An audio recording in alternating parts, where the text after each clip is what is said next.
Location, quality, the best. Price, lowest. Stepstone presenting luxury 2 BHK Thinnai apartment, just 69 lakhs. Near Porur Kattupakam. Audi offer registration free. In the budget la namma Porurla chance illa.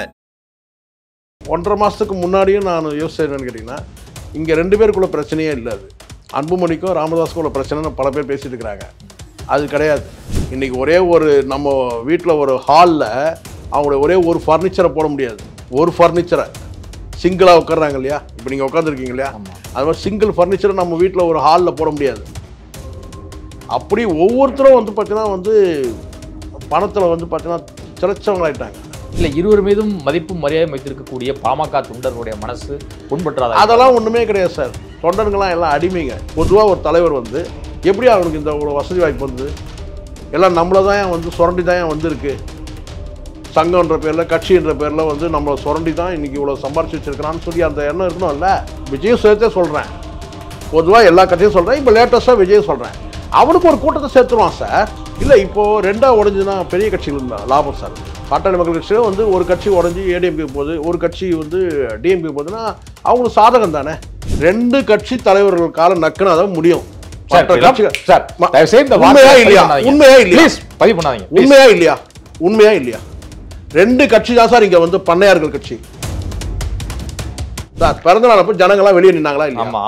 அப்போ இருங்க வெளியே அங்க வந்து நீங்க எந்த வந்து நீங்க உன்னுடைய பிரசன்ஸே தேவையில்லை. குறைஞ்சபட்சம் ஒரு அறிவிப்பு மைக்கில் நீ கூட பேச வேண்டாம். அங்கே இருக்கிறாங்கல்ல ஒரு வந்து தின்னுங்குழிங்க இருக்கானுங்கல்ல, தண்டத்துக்கு உட்காந்து தின்னு அழிக்கிறானுங்கல்ல, அவனுக்கு ஒரு 5 பேரில் வந்து பார்த்தீங்கன்னா அந்த புஷியான ஒருத்தர் இருக்கான் முனுசாமி இருக்கான், மைக்கை பிடிச்சி இருங்க சார், மைக்கை பிடிச்சி தலைவர் கொஞ்சம் பிஸியாக இருக்கிறாரு, எது நாய்கிட்ட கொஞ்சம் இருக்கிறாரு, பிஸியாக இருக்கிறாரு, நீங்கள்லாம் வந்து கிளம்பி போங்க, அவர் ஃப்ரீயாக இருந்து கூப்பிட்றேன் அப்படி சொல்லிடணுமா இல்லையா?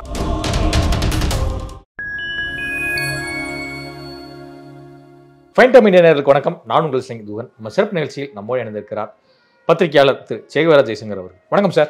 வணக்கம் வணக்கம். பாட்டாளி மக்கள் கட்சியில் ராமதாஸ் அவர்களுக்கும் அன்புமணி அவர்களுக்குமான அந்த மோதல் போக்கு கடந்த சில மாதங்களாகவே நடந்து வருவதை நம்ம வந்து பார்த்தோம்.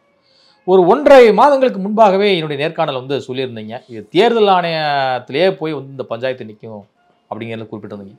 இன்றைக்கு தேர்தல் ஆணையத்துக்கே அந்த பஞ்சாயத்து வந்து நடந்துருச்சு. எது நடக்கும்னு சொன்னமோ அது நடந்துருச்சு. இதை எப்படி பார்க்குறீங்க? இருதரப்புமே போயிருக்கு. எங்களுக்கு உரிமை தான் இருக்குது, அவருக்கு உரிமை கிடையாது, இவர் செயற்குழு கூட்டினா செல்லாது, எங்களுடைய தலைவர் செயற்குழு கூட்டினா தான் பொதுக்குழு கூட்டினா தான் செல்லுன்னு சொல்லி அன்புமணி தரப்பில் சொல்கிறாங்க. அவங்க தரப்பில் நான் சொல்கிறதா எல்லாமேங்கிறாங்க. வேட்பாளர் வரைக்கும் போயிட்டாங்க. என்ன நடக்குது? சொல்லுவாங்க, வினை விதைத்தவன் வினை அறுப்பான் அப்படி சொல்லுவாங்கல்ல, சொல்லுவாங்க இல்லையா? அதான் நான் கரெக்டு தானே நான் சொல்கிறது. இது வந்து அன்றைக்கும் சொன்ன அந்த வார்த்தையை நினைக்கிறேன் அநேகமாக சொன்னேன். இங்கே ஒரு விஷயம் நான் சொல்கிறேன். நீண்ட காலமாக வந்து நமக்கு நிறைய வரலாறுகள் நம்ம சொல்லியிருக்கு. இந்த எப்படி பிரிவினைகள் எப்படி உருவாகும், யாரால் உருவாகும் அப்படின்னு சொல்லிட்டு 1.5 மாதத்துக்கு முன்னாடியும் நான் யோசிச்சேன்னு கேட்டிங்கன்னா இங்கே 2 பேருக்குள்ள பிரச்சனையே இல்லை. அது அன்புமணிக்கும் ராமதாஸுக்கும் உள்ள பிரச்சனைன்னு பல பேர் பேசிகிட்டு இருக்கிறாங்க. அது கிடையாது. சுற்றி ஒரு கும்பல் இருக்குது. அந்த கும்பலுக்கு என்னன்னு கேட்டிங்கன்னா பணம் தான் பிரச்சனை. நம்ம மாதிரி பளிச்சுன்னு சொல்ல முடியாது இல்லையா? வினை விதைத்தவன் வினை அறுப்பான், திணை விதைத்தவன் திணை அறுப்பான் அப்படின்னு சொல்லி ஒன்று இருக்கு இல்லையா? அந்த மாதிரி இது வந்து என்னென்னா, இவங்க வந்து எதை விதைச்சாங்கன்னா உறவுகள்கிட்ட வந்து பணத்தை விதைச்சாங்க 2 பேருமே. இப்போ இவர் அன்புமணி சார்ந்தவர்கள் வந்து கேட்டினா ஒரு ஒரு ஒரு வட்டம், பெரியவரை சேர்ந்து ஒரு வட்டம், இவங்கெல்லாம் வந்து சின்னங்குழிகள்னு சொல்லுங்கள். சின்னங்குழினா பணத்தை பார்த்தவங்க ஃபுல்லாகவே 2 குடும்பமும். நீங்கள் ஏதோ சாதாரணமாக வந்து இவங்களுடைய வசதி வாய்ப்புகள் பார்த்தீங்கன்னா நீங்கள் சாதாரணமாக நினச்சிடாதீங்க. இல்லை, அவர் ஒரு 3 ரூபாய் 4 ரூபாய் வாங்கி தானே அப்படிலாம் சொன்னது. அதெல்லாம் வந்து சில பேர் சொல்லிட்டு இருக்கிறாங்க. இன்னும் கேட்டினா அவர் 10 ரூபா டாக்டர், 20 ரூபா வாங்கிட்டாரு, சைக்கிளில் போனார், அதெல்லாம் போனார். அதெல்லாம் ஒரு காலம். இன்றைக்கி ஒரே ஒரு நம்ம வீட்டில் ஒரு ஹாலில் அவங்களுடைய ஒரே ஒரு ஃபர்னிச்சரை போட முடியாது. ஒரு ஃபர்னிச்சரை சிங்கிளாக உட்காடுறாங்க இல்லையா, இப்போ நீங்கள் உட்காந்துருக்கீங்க இல்லையா, அது மாதிரி சிங்கிள் ஃபர்னிச்சரை நம்ம வீட்டில் ஒரு ஹாலில் போட முடியாது. அப்படி ஒவ்வொருத்தரும் வந்து பார்த்தீங்கன்னா பணத்தில் வந்து பார்த்தீங்கன்னா திளைச்சவங்களாயிட்டாங்க. அதில் நீங்கள் ஏதோ அன்புமணி மட்டும்தான் நம்ம சொல்ல முடியாது. அன்புமணி சார்ந்தவங்க ஒரு கும்பல் இருக்குது, அந்த சைடில் ஒரு கும்பல் இருக்குது, இந்த சைடில் ஒரு உறவு கும்பல் இருக்குது, அந்த சைடில் ஒரு உறவு கும்பல் இருக்குது. சரிங்களா? அப்படி இருக்கும்போது அந்த கும்பல்லாம் வந்து இவங்களை வந்து டைரக்ஷன் கொடுக்குற இடத்துக்கு வந்தாச்சு. அதுதான் நான் சொன்னேன் 1.5 மாதத்துக்கு முன்னாடி சொன்னது. என்னென்னா,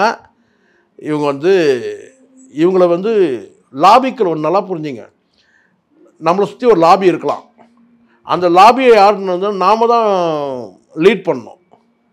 அங்கே எப்படின்னு கேட்டால் லாபிக்கெல்லாம் சேர்ந்து இவங்கள யார் இது வரைக்கும் லீட் பண்ணாங்களோ அவங்கள லீட் பண்ண ஆரம்பிச்சிட்டாங்க. லாபிஸ்ட்லாம் சேர்ந்து யார் வந்து இவ்வளோ நாள் அவங்கள லீட் பண்ணாங்களோ அவங்கள லீட் பண்ண ஆரம்பிச்சிட்டாங்க. இப்போ அவ்வளோதான். இனிமேல் இது கேன்சர். இது இனிமேல் வந்து கட் பண்ணுறது தான் வழி. வேறு வழியை கட் பண்ணுறது தானே. இது வந்து உள்ளுக்குள்ளே போயிடுச்சு. இன்ஃபெக்ஷன் ஆயிடுச்சு உள்ள ஃபுல்லாக. இனிமேல் இன்ஃபெக்ஷன் ஃபுல்லாக ஆன பிறகு க்யூர் பண்ணலாம் முடியாது. மோதல் ரொம்ப அவ்வளோதான். இனிமேல் கட்டு தான். மோதல் முத்து தான் என்ன அவன் கடைசியாக என்ன ஆகுனா ஒரு கட்டத்துக்கு மேலே கடைசியாக நீக்கிற கண்டிஷன் வந்துடுவாங்க. இப்போ அன்புமணி வந்து டாக்டர் ராமதாஸை நீக்குவார். அது அடுத்தது நடக்கும். இப்போ ராமதாஸ் இருக்குன்னா அன்புமணி நீக்குவார். அடுத்த கட்டம் அதுதான். நீக்குறதா அந்த அடிப்படை உறுப்பினர் பதவி வந்து சொல்கிறேன். மெம்பர் போஸ்ட் வந்து நீக்குவாங்க. அந்த படம் தான் அடுத்த கட்டம் அதுதான். இல்லை, இருவர் மீதும் மதிப்பும் மரியாதை வைத்திருக்கக்கூடிய பாமக தொண்டர்களுடைய மனசு புண்பற்றாத அதெல்லாம் ஒன்றுமே கிடையாது சார். தொண்டர்கள்லாம் எல்லாம் அடிமைங்க, பெரிய தொண்டருங்க. இவங்க இதுக்கு முன்னாடி சூடு சொன்னதாக்கா இவங்க வந்து பார்த்தீங்கன்னா எவ்வளோ வந்து இங்கே வந்து பிரச்சனைகள் ஓடிட்டு இருக்கு. ஏன் சார் இப்படிலாம் பேச சார்? இருக்கிற உண்மையை பேசிதான் சார் ஆகணும். என்ன பெரிய தொண்டர்கள் சொல்கிறீங்க நீங்கள்? காக்கா கூட்டங்கள் எல்லாமே எல்லா கட்சியிலும் தான் நான் சொல்கிறேன். வாக்கு சார் அப்படிலாம் கிடையாது சார். நீங்கள் போய் இந்த பூந்தி வாங்கி வந்து நீங்கள் வீசி எறிஞ்சிங்கன்னா காக்காக்கள் அப்படி சரசரன்னு வந்து உட்காரும். தெரியுமா உங்களுக்கு? பூந்தி இருக்குல்ல, ஸ்வீட் கடையில் வந்து வாங்கிட்டு போய்ட்டு அள்ளி வீசினீங்கன்னு வச்சுக்கோங்களேன், காக்கா கூட்டம் வந்து உட்காருதில்ல. பூந்தியெல்லாம் காலி ஆயிடுச்சுன்னா அதுக்கப்புறம் பறந்து போயிடும் காக்கா. அப்படிதான் இந்த தொண்டர்கள்லாம் அப்படிதான். எல்லா கட்சியும் தொண்டர்கள் எப்படி என்ன பெரிய அப்படி சொல்லுங்க பார்க்கலாம். ஆடு மாடு மாதிரி இருக்கிறானுங்க எல்லா கட்சியிலும் தொண்டர்கள். இதுதான் உண்மை. கசப்பாக இருக்குதா நான் சொல்கிறது கேட்கறதுக்கு? உங்களுக்கு எங்கே வந்து உணர்வுபூர்வமாக இருக்கிறான்? உணர்வுபூர்வமாக சொன்னால் அவன் கேள்வி கேட்பானா இல்லையா? சைக்கிளில் போனவர் எப்படியா ஒரு இத்தனை 1000 கோடி சொத்துக்கானு அதிபதியாக இருக்குன்னு தொண்டர்கள் கேட்கணுமா வேணாமா? நான் கேட்குறேன். உழைச்சி வந்திருக்கிறாரு. எப்படி உழைச்சி வந்திருக்கிறாரு? எப்படி அப்பப்போ வந்து பார்த்தீங்கன்னா ஒரு தேர்தலுக்கு மாற்றி பணம் வாங்கியா? என்ன சார் நீங்கள் பேசுகிறீங்க? ஊருக்கே தெரியும். நீங்கள் தொண்டர்கள் சொன்னீங்க, எனக்கு அப்படியே ஏறுது தலையில். அப்படியே எல்லா கட்சியும் தொண்டர்கள் வந்து அடிமை மாதிரி தானே இருக்கிறான். எவன் மானம் சூடு சொன்னையோட இருக்கான். உண்மையிலே சூடு சொன்னையாக இருந்தான்னு வச்சுங்களேன், அவன் கேட்பான்ல, எப்படியா அந்த ஆளுக்கு வந்து இவ்வளோ சொத்து வந்து கேட்பானா? கேட்க மாட்டானா? இவ்வளோ விட்டுருங்க. பொதுவாக ஒரு தலைவர் வந்து எப்படி அவனுக்கு இந்த இவ்வளோ வசதி வாய்ப்பு வந்தது? எல்லாம் நம்மளை தான் வந்து சுரண்டி தான் வந்திருக்கு. சங்கம்ன்ற பேரில் கட்சின்ற பேரில் வந்து நம்மளை சுரண்டி தான் இன்றைக்கி இவ்வளோ சம்பாரிச்சு வச்சுருக்கிறான்னு சொல்லி அந்த எண்ணம் இருக்கணும்ல. எல்லாருக்கும் பொறுத்ததும். ஏதோ நான் பாட்டாளி மக்கள் கட்சிக்கு மட்டும் சொல்ல, எல்லா கட்சியிலும் இருக்கிற வந்து தொண்டர்கள் வந்து ஆடு மாடு மாதிரி இருக்கிறான்னு சொல்கிறேன் நான். இந்தியாவில் சொல்கிறேன் நான், தமிழ்நாட்டில் மட்டும் சொல்ல. இந்தியாவிலேயே வந்து பார்த்தீங்கன்னா கட்சியினுடைய கொள்கை செயல்பாடுகள் அத்தனை பேத்தையுமே நீங்க புண்படுத்துறீங்களே. புண்படுத்தலாம் இல்லை, பாவம் இல்லை. அடிப்படையிலேயே மக்கள் வந்து அப்படிதான் சார் இருக்கான். பிரிட்டிஷ்காரன் எப்படி சார் நம்மளை இவ்வளோ நாள் வந்து இத்தனை வருஷம் ஆப்படிச்சான்? நம்மளை எப்படி அடிமையாக்கி வச்சிருந்தான்? இவங்களை எப்படி பிரித்து போகணும்னு அவனுக்கு தெரியும். யாருக்கு தெரியும்? பிரிட்டிஷ்காரனுக்கு தெரியும். இவங்களை எப்படி ஆளணும், எப்படி இவங்களை பிரித்து போகணும்னு அவனுக்கு தெரியும் பிரிட்டிஷ்காரனுக்கு. அதனால தான் நம்மளை வந்து அடிமையாக்கி வச்சுருந்தான். அதே பிரிட்டிஷ்காரனுக்கு வந்து என்ன பண்ணணும் அதை தான் இன்றைக்கி ஒரு கட்சி தலைவரும் பண்ணிட்டு இருக்கிறான். ஒரு அடிமை கூட்டத்தை சேர்த்துட்டான். இப்போ லேட்டஸ்டாக வந்து விஜய் வந்து ஒரு அடிமை கூட்டத்தை சேர்த்துட்டான். சார் சார் சார் இப்படிலாம் பேசுறீங்க சார். நான் சொல்றேன் ரசிகர்களாக அரசியல் அதன் பிறகு வந்து தொண்டர்கள் விஜய்க்காக சொல்ல பொதுவாக சொல்றேன். விஜய் சேர்த்தே சொல்றேன். பொதுவாக எல்லா கட்சியும் சொல்றேன். இப்போ லேட்டஸ்டாக விஜய் சொல்றேன். அவனுக்கு ஒரு கூட்டத்தை சேர்த்துருவான் சார். ஒருமையில தவிர்க்கலாம் சார். ஒருமையில நான் இருக்கிறதா அப்படிதான் சொல்வேன். நான் இருக்கிறதான் பேசுறேன். ஒருமை இல்லைன்னா நான் ஏதோ அவமரியாதை பேசுறேன், உள்நோக்கத்தோட பேசுறது கிடையாது. அது ஃப்ளோவில் அப்படிதான் வரும். அது இது அதனால வந்து பார்த்தீங்கன்னா அவமரியாதை பேசுறது கிடையாது. இது என்னுடைய இதில் நான் அப்படிதான் பேசுவேன். நான் அப்படியா சார்? இதெல்லாம் வந்து கடவுளே நீங்கள் அவன் வந்தானே பேசுறீங்க. நான் பேச தப்பா? மனுஷங்களை பேசுனா நீங்கள் கடவுளே அவன் வந்தானே பேசுறீங்க. சோதிக்கிறான் வரான் போகிறான் தானே பேசுறீங்க கடவுளை. அப்புறம் நாம் பேசுறது மனுஷங்களை பேச தப்பா? கடவுளே நீங்கள் பேசுவீங்க ஒருமையில், நான் உங்களை பேசக்கூடாதா? நான் சொல்கிறது பொதுவாக உள்நோக்கம் கிடையாது. பொதுவாக சொல்கிறேன். எல்லா அடிமை கூட்டத்தை உருவாக்கி வச்சுருக்கான். ஆடு மாடுகள் மாதிரி வச்சுருக்கிறான். மாட்டு மந்தம் மாதிரி ஒரு கட்சியில் வச்சுருக்கிறானுங்க. அட்டி போட்டு வச்சுருக்கிறான். ஒவ்வொருத்தரையும் கேட்டால் எல்லாரும் 1.5 கோடி பேருன்றான். இது என் கட்சியில் வந்து 1.5 கோடி பேர். திமுக, அண்ணா திமுக 1.5 கோடி, இவன் 1.5 கோடி, விஜய் 1.5 கோடி இருக்க. மொத்த கோடி சேர்த்துனீங்கன்னா குறைஞ்சபட்சம் ஒரு 20 கோடி வரும் எல்லா கட்சியிலும். இங்கே மொத்தமே 8.5 கோடி தான். இல்லை, உலகம் முழுக்க தமிழர்கள் எடுத்துக்கிட்டால் 12.5 கோடி தாங்க. அதை தான் சார் சொல்கிறேன். 20 கோடி கணக்கு வரும் சார் மொத்தம் எடுத்தா. எல்லாம் 1.5 கோடின்றான். 1.5 கோடி தொண்டர்கள் இப்போ சொல்கிறான் நம்ம இவன் லைலாமணி சொல்கிறான் நான் 1.5 கோடி தொண்டர்கள் இருக்கிறாங்கன்ட்டு. நீங்களே சொல்லுங்கள். எல்லா கட்சியும் அங்கேயும் அப்படி தான், திமுகலையும் அதே நிலமை, அண்ணா திமுகலும் அதே நிலமை. அப்படின்னா என்ன அர்த்தம்? எங்ககிட்ட 1.5 கோடி அடிமைங்க இருக்கிறானுங்க. இது அந்த 1.5 கோடி அடிமைகள் எங்கிட்ட இருக்கிறாங்க. இங்கே எவ்வளோ? எங்கிட்ட 1.5 கோடி அடிமைங்க இருக்கிறாங்க. அண்ணா திமுக அங்கே ஒரு 1.5 கோடி அடிமைங்க இருக்கிறாங்க. ஆட்டு மந்தம் மாட்டு மந்தம் மாதிரி தொண்டர்கள் இருந்தால் இப்போ ஏன் பாட்டாளி மக்கள் கட்சியில் ஒரு கோடி பேர் இருப்பாங்க அங்கே. இது மொத்தம் வன்னியர் எவ்வளோன்னு பார்த்து மொத்தம் நீங்கள் எழுதி கொண்டிதான் நீங்களே ஃபில் பண்ணிக்கணும். இது மொத்தம் வன்னியர் எவ்வளோ? ரைட், ஓகே, எழுதிங்க. இங்கே விசிகா மட்டும் என்ன அவங்களாம் அப்படி அங்கேயும் அண்ணனின் அன்புக்கு அடிமை அப்படிதான். ஸோ இப்போ எல்லாமே எல்லா கட்சிகள் இருக்க தொண்டர்களும் ஆட்டு மந்தம் மாட்டு மந்தம் மாதிரி இருக்கிறானுங்க சார். அப்புறம் பின்ன அப்படி தான் நடத்துவானுங்க. போய் காலில் உழறானா இல்லையா? ராமதாஸ் காலில் போய் உழறதை பார்த்தோமா? வயது மூப்பு, ரெண்டாவது அவர் வயது அதெல்லாம் பேசாதீங்க சார். இங்கே பார்த்தீங்கன்னா பெற்றோர் தாய் தந்தையை தவிர வேறு யார் காலையும் விழக்கூடாது. கோயிலில் விழறதே எனக்கு பிடிக்காது. முதல்ல நீங்கள் சாமி நீங்கள் கும்பிட்றீங்க, அது உங்கள் விருப்பம், நான் சொல்கிறேன். ஆனால் பொதுவாக பெற்றோர்கள் காலில் ஆசீர்வாதம் வாங்கலாம், அது வேணால் செய்யலாம் என்ன. ஆனால் இங்கே எல்லாம் தலைவர்கள் காலில் போய் விழுறானுங்க. அப்புறம் வேற பின்ன என்ன இப்படி தான் இருக்கும். அதாவது அன்புமணி அவருடைய சம்பந்தி காந்திமதி அவர்கள் மேடையிலே அமர வைக்கப்பட்டிருக்கிறார். அவருக்கு பாட்டாளி மக்கள் கட்சியின் தொண்டர்கள் நிர்வாகிகளும் பலத்த மரியாதையெல்லாம் கொடுத்து வணக்கம்லாம் பயங்கரமாக சொல்கிறாங்க. கிட்டத்தட்ட அவங்களும் ஒரு அதிகாரமிக்க பொறுப்புக்கு வர வாய்ப்பு இருக்கா? முதல்ல அவங்க கீழே உட்காந்தாங்க. அவங்கள உட்கார வைக்கிறதா ஏதோ மேலே ஏதோ கொஞ்சம் சர்ச்சையாச்சுன்னு நினைக்கிறேன். அது அவங்க ஏதோ கோச்சிக்கிட்டு கீழே உட்காந்த மாதிரி இருந்தது. அதுக்கப்புறம் அவங்கள கொண்டு போயிட்டு மேடையில் உட்கார வச்சு நம்ம பார்த்தோம். அந்த குடும்பத்தை எது கூட நடக்கலாம் சார். அவங்க கம்பெனி சார், அது கட்சி கிடையாது. இப்போ பல கட்சிகள் அப்படி தான் இருக்குது. இது இப்போ பெரிய கம்பெனிங்க இவங்கெல்லாம். இது திமுக அண்ணா திமுகலாம் பெரிய கம்பெனிங்க, கார்பரேட்ஸ், புரியுதுங்களா? அது மாதிரி பெரிய கம்பெனிங்க, 10 பேர் சேர்ந்து நடத்துகிற மாதிரி ஒரு கம்பெனி அது. இதெல்லாம் சிங்கிள் ஓனர்ஸ். இவங்களாம் சின்ன கம்பெனிங்க. அந்த மாதிரி என்ன அந்த கம்பெனிக்கு அவங்களுக்கு கூட பார்த்தீங்கன்னா எதிர்காலத்தில் ஓனர் ஆகலாம், யார் சொல்ல முடியல.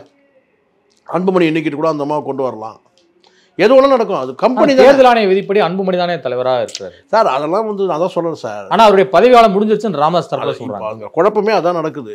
அங்கே எவன் எந்த பக்கம் யார் இருக்கிறான்னு தெரியாமல் இருக்கிறானுங்க. பிரச்சனை அதுதான். அங்கே அன்புமணி 2 பேர் இருக்கிறாங்க, யார் எந்த பக்கம் இருக்கிறாங்கன்னு தெரில. நீங்களே பார்த்தீங்களா? இல்லை இப்போ தீர நீங்கள் பக்கத்தில் உட்காந்துருக்காரா? டாக்டர் ராமதாஸ் பக்கத்தில் உட்காந்துருக்காரா?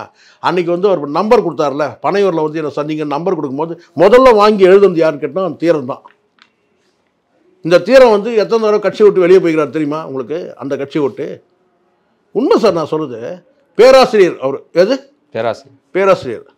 அங்கே அன்புமணி என்னை பனையூரில் சந்திக்கலான்னு சொல்லும்போது என்னமோ இவர் செல் நம்பர் தெரியாத மாதிரியும் யாருக்கு அப்போ தான் நினச்சிடும் மகா நடிகன்லாம் இருக்கிறானுங்க இந்த அரசியல்வாதிகள்.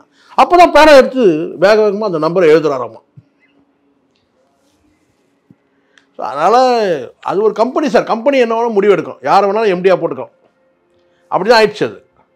அது மாதிரி எல்லாம் விசிகா ஒரு கம்பெனி. இல்லை, இது மாதிரியான ஒரு மோதல் போக்கு தொடரும் போது அவங்க ஏதாவது ஒரு கட்சி கூட்டணி போகும்போது அங்கே வாக்குகள் சேர வாய்ப்பு இருக்குது. இல்லை, இப்போது 2ஆக உடைஞ்சுன்னா பெரிய கட்சிகள் லாபம் சார். அது 2ஆக உடைஞ்சுன்னா பெரிய கட்சிகளுக்கு லாபம் தானே. அது பாட்டாளி மக்கள் கட்சியில் ஒரு கட்சி உடஞ்சி ஏடிஎம்கே போகுது, ஒரு கட்சி டிஎம்கே போகுதுன்னா அவங்களுக்கு சாதகம் தானே. பாதியாக எடுத்துக்கலாம். ஆமாம், பாதி அப்படி தான் நடக்கும் அது. ஆனால் இந்த கட்சிலாம் 2ஆலாம் உடையக்கூடாது சார், 4ஆக உடையணும். ஏன்னா இந்த இடத்துல ஒரு விஷயம் நான் கேட்குறேன். ஆம்ஸ்ட்ராங் அவருடைய அந்த ஒரு வார்த்தையை நான் பதிவு பண்ணுறேங்க. அவர் ஒரு காணொலியில் கேட்பார். அவர் எடப்பாடி பழனிசாமி முதலமைச்சர் ஆகிறதுக்கு எதுக்கு தனி கட்சின்னு கேட்பார். உதயநிதி முதலமைச்சர் ஆகிறதுக்கு எதுக்கு உனக்கு தனி கட்சின்னு கேட்பார். 2 தரப்பையும் கேட்பார். முக ஸ்டாலின் முதலமைச்சர் ஆகிறதுக்கு எதுக்கு தனி கட்சி, எடப்பாடி பழனிசாமி முதலமைச்சர் ஆகிறதுக்கு எதுக்கு தனி கட்சின்னு கேட்பார். அந்த கேள்வி அப்படியே இருக்குது.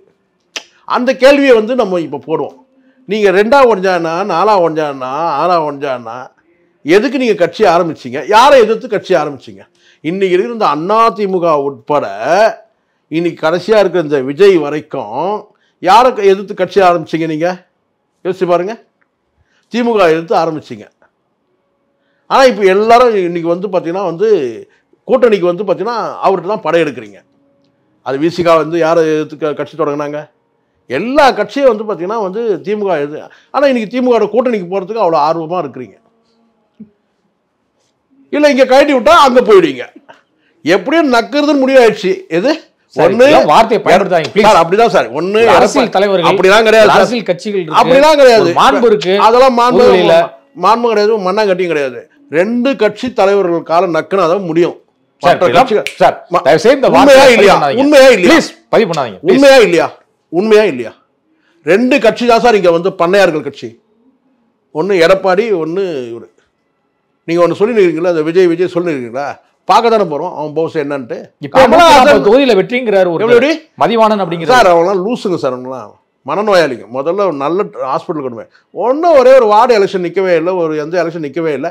உடனே நின்று 140 எம்எல்ஏ வந்துடுவாங்க. தண்ணி குடிச்சுனுக்கிறானுங்க. 60 வருஷமா கட்சி நடத்திட்டு 100 சீட்டு வருமானம். ஒரு வாரம் ஒரு 2 மாதம் முன்னாடி வந்து இதே முதலமைச்சர் வந்து 200க்கு 200னாரு. இது 234 200 சீட்டு வின் பண்ணுவாரு. அவங்க இப்போ 100 சீட்டுன்னு வந்து முக்கி இருக்கிறாங்க. இவர் நேற்று கட்சி ஆரம்பிச்சுட்டு 140. அப்புறம் என்ன கோவம் வந்துடும் எனக்கு. ஜனநாயகம் வெங்காயம். ஜனநாயகம்னா டெஃபினிஷன் தெரியுமா உங்களுக்கு? தெரியுமா உங்களுக்கு? சொல்லுங்க. ஜனநாயகம்னா என்ன சொல்லுங்க சார். ஜனநாயகம்னா டெமோக்ரஸி. அது தெரியும். ஆங்கிலத்தை சொல்லாதீங்க. நான் உங்களை ஆங்கிலத்தெல்லாம் கேட்கவே. ஜனநாயகம்னா என்ன? நீ விஜய் கிட்ட கேளுங்க. ஜனநாயகம்னா மக்களுடைய உரிமையை காப்பாற்றுறது, மக்கள்கிட்ட சமத்துவத்தை வந்து காப்பாற்றுறது. இதுதான் ஜனநாயகம். விஜய் கிட்ட கேளுங்க. ஜனங்கள்லாம் வெளியே நிற்கிறாங்க, நீ நாயை வச்சுன்னு கொஞ்சம் நிற்கிற. அதான் உனக்கு தெரிஞ்ச ஜனநாயகம். அதான உண்மை? உண்மையா இல்லையா? உண்மையா இல்லையா? ஜனங்கள் சார் பிறந்த நாள் அப்போ ஜனங்கள்லாம் வெளியே நின்னாங்களா இல்லையா? அப்போ இருங்க வெளியே. அங்க வந்து உனக்கு எந்த வந்து நீங்க உன்னுடைய பிரசன்ஸே தேவையில்லை. குறைஞ்சபட்சம் ஒரு அறிவிப்பு மைக்கில் அங்க இருக்கிற எடுப்புங்க. ஒரு 5 நிமிஷம் வெளியே வந்து பேசலாம். நீ கூட பேச வேண்டாம். அங்க இருக்கிறாங்கல்ல ஒரு வந்து தின்னுங்குடிங்க இருக்கானுங்கல்ல, தண்டத்துக்கு உட்காந்து தின்னு அழிக்கிறானுங்கல்ல, அவனுக்கு ஒரு 5 பேர்ல வந்து பார்த்தீங்கன்னா அந்த புஷியான ஒருத்தர் இருக்காங்க, முனுசாமி இருக்காங்க. மைக்கை பிடிச்சி இருங்க சார். மைக்கை பிடிச்சி தலைவர் கொஞ்சம் பிஸியா இருக்கிறாரு. எது நாய்கிட்ட கொஞ்சம் இருக்கிறாரு, பிஸியா இருக்கிறாரு, நீங்கெல்லாம் வந்து கிளம்பி போங்க, அவர் ஃப்ரீயா இருந்து கூப்பிடுறேன் அப்படின்னு சொல்லிடணுமா இல்லையா? எந்த அறிவிப்பும் இல்லாம குழந்தைங்கலாம் காத்து வந்துட்டு வீட்டுக்கு போயிட்டானுங்க. நீ அப்புறம் பார்த்தீங்கன்னா நாய் கூட இருக்கிற போட்டோ வெளியிடுற. இப்போ எப்படி ஜனங்க போயிட்டாங்க, நீ நாய்கிட்ட கொஞ்சம் நிற்கிற. ஜனங்க வெளியில, நீ நாய்கிட்ட கொஞ்சம் நிற்க. இதுதான் ஜனநாயகம். புரிஞ்சிச்சா? ஜனநாயகம் டெஃபினிஷன் கிடைச்சிச்சா? அவ்வளோதான் விடுங்க. இதுவரை ஜனநாயகம்னா என்னன்னா இதுதான் டெஃபினிஷன். ஜனங்கள்லாம் வந்து உனக்காக காத்துன்னு வெளியில நாய் மாதிரி காத்துட்டு இருப்பான். நீ வந்து நடிகையோட நாய்க்குட்டிகிட்ட உள்ள கொஞ்சின்னு இருப்ப. இதுதான் ஜனநாயகம். அவ்வளோதான். போங்க. இதுவரை உங்கள் பல்வேறு கருத்துக்கள் நன்றி.